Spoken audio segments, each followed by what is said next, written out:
بسم الله الرحمن الرحيم. شقة في منطقة توصل اسكندرية في شارع المرور. شقة 120 متر، 3 أوض ريسبشن، 3 عدادات. ده الريسبشن بتاعنا اهوت.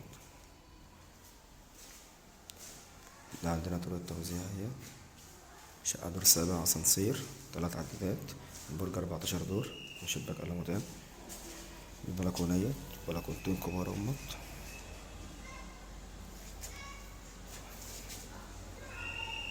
الريسبشن بتاعنا اللي هو أكبر عليه.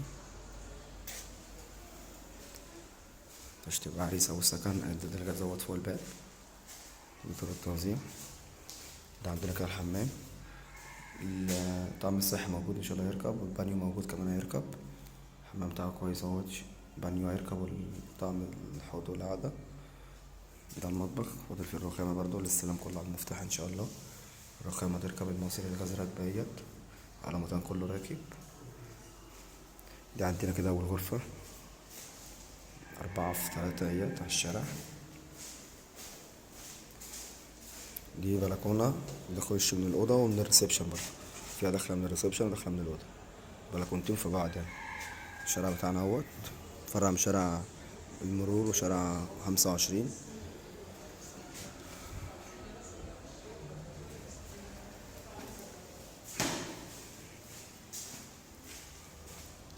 ده عندنا كده الأوضة التانية، أوضة الله أكبر عليها هي، حوالي 4.5 في 3.5.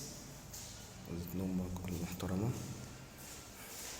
فيها شباك هنا اهوت، الشباك بتاعها طهوية من كل ناحية، كشف البحر اهو زي ما احنا شايفين. ده شارع 10 شارين كده.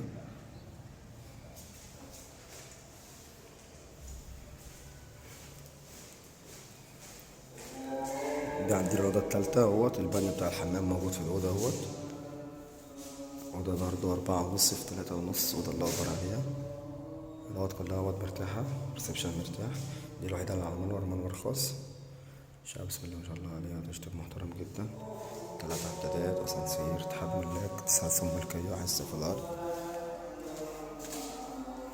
واحنا شايفين كده الشقة. ربنا يبارك لصاحب النصيب إن شاء الله.